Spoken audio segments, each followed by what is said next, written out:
London की प्रेम कथा की कहानी खुशवंत सिंह द्वारा लिखी गई थी। तो चलिए इसे शुरू करते हैं। May I have your attention please, कृपया ध्यान दें। हम 15 मिनट में लंदन हवाई अड्डे पर उतर रहे हैं। मेहरबानी करके अपनी सीट बेल्ट बांध लीजिए और धूम्रपान मत कीजिए, धन्यवाद। दरवाजे के ऊपर लगी पट्टी पर लाल अक्षर चमकने लगे। सीट बेल्ट बांध लीजिए, धूम्रपान मत कीजिए। कामिनी ने खिड़की से बाहर देखा। वे सफेद रुई की तरह चारों ओर फैले बादलों के बीच उड़ रहे थे। उसे विश्वास नहीं हो रहा था कि कुछ ही मिनटों में वह इंग्लैंड पहुंच जाएगी। वह इंग्लैंड जिसके बारे में उसने लंदन की किताबों में पढ़ा था, अपने परिचितों से सुना था और जिसके बहुत से चित्र भी देखे थे। परंतु प्रेम कथा यह कभी नहीं सोचा था कि वह खुद एक दिन वहां जा पहुंचेगी। उसे लगा कि चमत्कारों का युग अभी खत्म नहीं हुआ है। महीने भर तक अपनी छात्रवृत्ति के फैसले का बेसब्री से इंतजार करके, फिर पासपोर्ट, वीज़ा और फॉरेन एक्सचेंज, इनकम टैक्स वगैरह की मुश्किलों से गुजरकर तथा स्वास्थ्य संबंधी सर्टिफिकेट प्राप्त करके अब वह वास्तव में लंदन की भूमि पर पैर रखने जा रही थी। आपकी seat belt madam, air hostess ने धीरे से कहा। अरे हाँ, सॉरी, कामिनी बुदबुदाई और बेल्ट कमर से बांध ली। वह सोच रही थी कि यहाँ पता नहीं कैसी बीतेगी। उसने जो कुछ पढ़ा और सुना था उसके अनुसार इंग्लैंड सुंदर देश था, परंतु यहाँ के लोगों के बारे में उसे संदेह था। इनके कारण उसके परिवार ने बहुत कुछ झेला था। सत्याग्रह के जमाने में उसके पिता तथा भाइयों को जेलों में रहना पड़ा था और वहाँ उन्हें मारा पीटा भी गया था।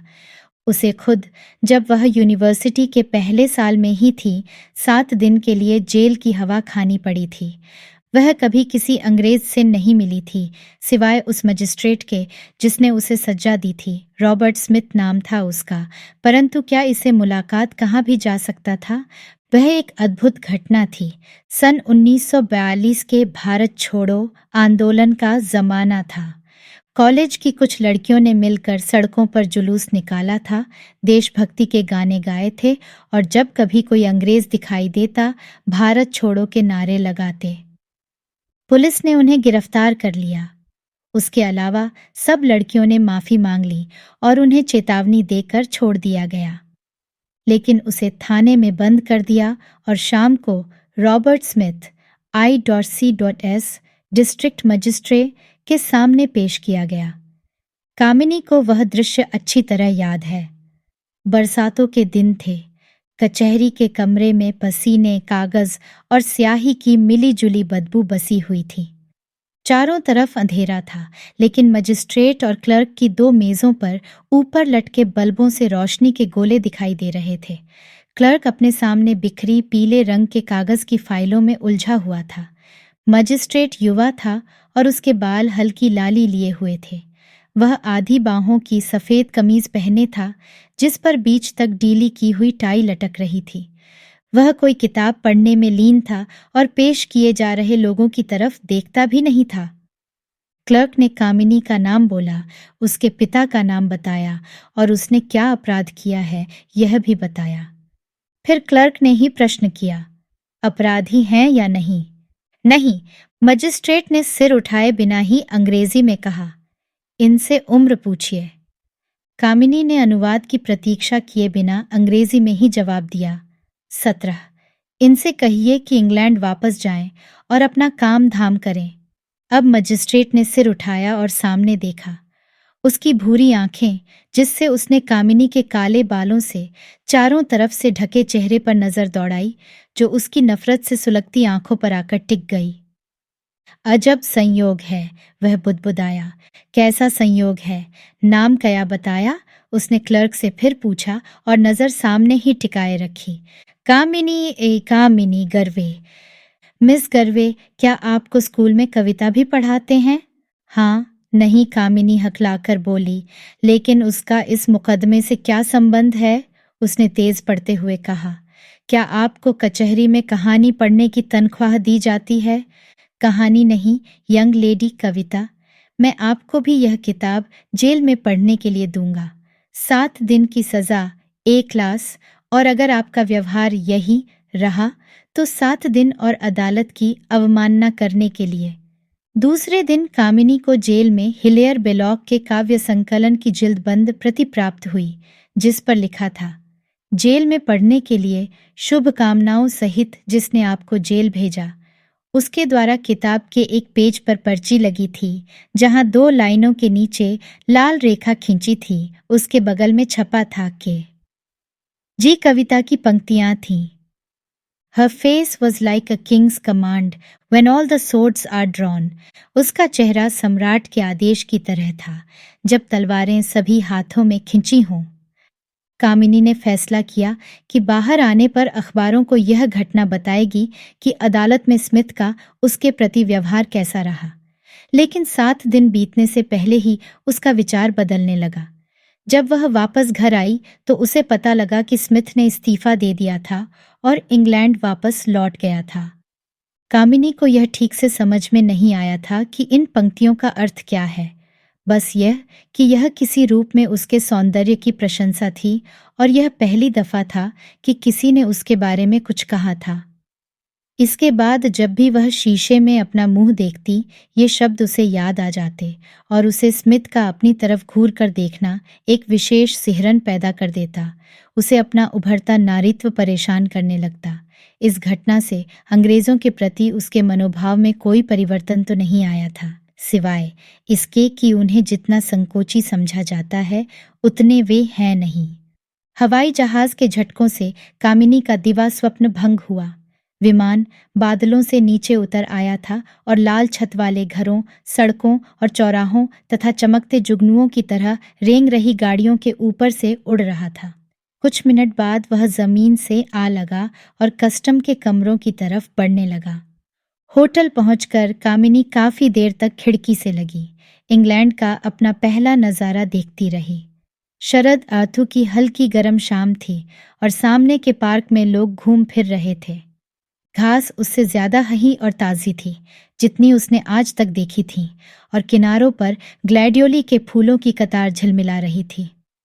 पार्क के प्रवेश द्वार पर एक बूढ़ा भिखारी हाथ में सितार जैसा बाजा लिए एक पुरानी धुन बजा रहा था। वातावरण शांत और मैत्रीपूर्ण था। कामिनी ने खुद निकलकर घूमने का फैसला किया। कामिनी सोचती थी कि लोग उसकी साड़ी के कारण उसे घूर कर देखेंगे, लेकिन किसी ने कोई ध्यान नहीं दिया। उसने बच्चों को तालाब में नावें तैराते, स्त्रियों को कबूतरों को दाना चुगाते और लड़कों को दर्शकों के इर्द गिर्द घर घर करते खिलौने विमान दौड़ाते देखा। लड़के लड़कियां इधर उधर आराम से लेटे दुनिया की चिंता से मुक्त गपशप कर रहे थे। कई जगह लोग छोटी छोटी भीड़ों के सामने खड़े भाषण कर रहे थे और सवालों के जवाब दे रहे थे। जब वह होटल वापस लौटने लगी तो उसे अचानक एक अकेलेपन ने आ घेरा।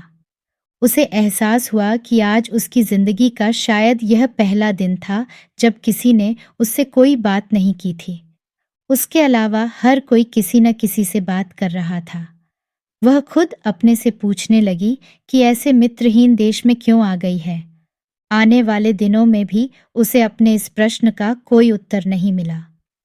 बहुत जल्द उसकी जिंदगी एक क्रम में बंध गई, जिसमें 1.5 पैंस के टिकट पर बस यात्रा करके अंडरग्राउंड स्टेशन पहुंचना, वहां से ठसाठस भरी ट्यूब ट्रेन में लटकन पकड़कर आधा घंटा सफ़र करके लेक्चर सुनना, कैफेटेरिया में लंच लेना, फिर और लेक्चर सुनना और फिर एक बार लटकने थाम कर ट्यूब ट्रेन और बस से घर वापस आना, अगर होटल को घर कहा जा सके तो, जहां साधारण दुआ सलाम के अलावा कोई और बात नहीं की जाती। ज़रूरी बातें भी धीरे धीरे और फुसफुसाकर की जाती हैं, और जहां मरघट का सन्नाटा चारों ओर पसरा होता है, जिसे अखबारों की खड़क ही कभी कभी भंग करती है। भारत छोड़ने के समय से कामिनी के मन में यह उम्मीद थी कि हो सकता है कभी स्मिथ से कहीं वह टकरा जाए। हालांकि वह जानती थी कि यह मूर्खता की बात है, क्योंकि वह अफ्रीका या अमेरिका कहीं भी रह सकता था। अगर वह इंग्लैंड में भी होता तो 80 लाख की आबादी वाले लंदन शहर में, जहां बड़ी बड़ी भीड़ें हर जगह से गुजरती रहती हैं, उससे मिलने की संभावना बहुत सही नहीं थी। अगर वह मिल भी जाता तो क्या वह उसे पहचान लेता? वह उससे क्या कहती या वही क्या कहता? उसने टेलीफोन की डायरेक्टरी में उसका नाम देखा, लेकिन स्मिथ नाम के लोगों से पन्ने पर पन्ने भरे हुए थे। आर अक्षर लगे स्मिथ भी ढेर सारे थे। अगर वह सही नाम पाकर फोन करती तो क्या बताती कि उसने फोन क्यों किया है? लेकिन यह विचार जैसे उसके मन में जम कर बैठ गया।